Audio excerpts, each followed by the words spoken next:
this week's edition of MCTC Tech Bytes, we'll show you the highlights from the Agricultural Ham, Bacon, and Egg Show. And we'll share with you why sparks are flying in metals technology. Plus, a look at the tasty treats from ProStart. All this and more on this week's edition of your MCTC Tech Byte. Welcome to your MCTC Tech Byte, where we bring you the latest news from the Marion County Technical Center. We are your hosts, Haley and Lilith. This week in ProStart, up-and-coming chefs put their pastry skills to the test as they carefully handcrafted multiple delicious flavors of donuts, such as Cocoa Pebbles, S'mores, Glazed, Fruity Pebbles, and Maple Bacon.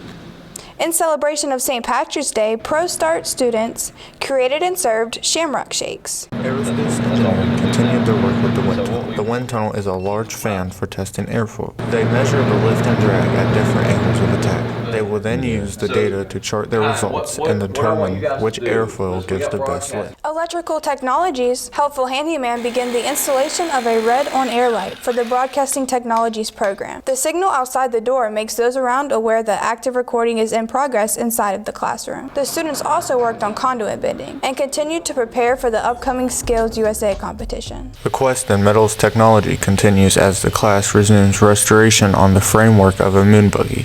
Some of the parts were past restoration, resulting in the students having to measure out new parts to replace those that rusted out. However, most parts were able to be restored by removing the rust. The moon buggy frame will be completed soon. Upon completion of the restoration process, the buggy will be returned to the Robinson Run mine, where it will be used to transport supplies. Pigs were flying at the 22nd Annual Ham, Bacon, and Egg Show on March 10th. FFA members auctioned off their prime hams, bacon, and prize-winning eggs that they raised themselves from farm to table. He bid $100.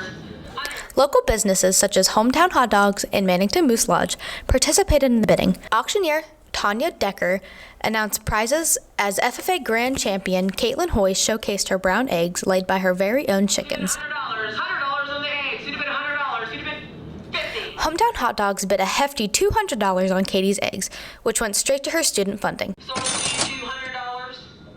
Buyer number 74. Luke Lambert and Abby Getz took the Grand Champion title with a 21.75-pound ham and 6.75 pounds of bacon, respectively. Cam Baldwin's clinched the Reserved Champion title with a 7-pound ham, while Matthew Martin was rewarded a Reserved Champion title for his homegrown prize-winning eggs. We spoke to fellow FFA member Riley Miller about the auction turnout. I think it was really good than last year. I mean, a lot of people came. There was a lot of interacting. A good set of hams and bacons and eggs were there. So I think it was a good night we had.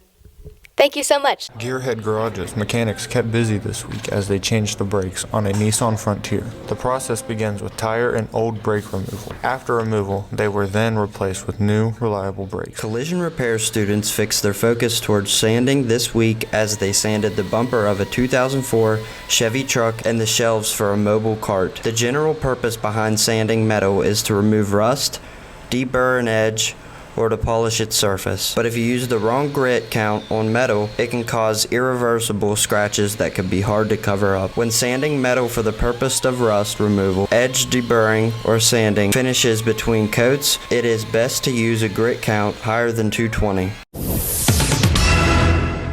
March 24th and 25th, Skills USA competition.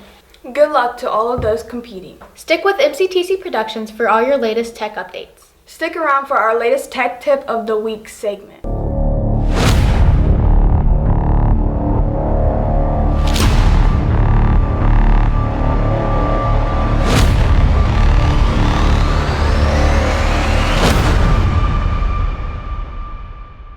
Bar none, safety is the most important thing that we deal with. Electricity, you can't see it, can't smell it, you can't taste it, touch it, feel it. And if any of those things obtain where you can see it or you can touch it, you're probably in a whole lot of trouble.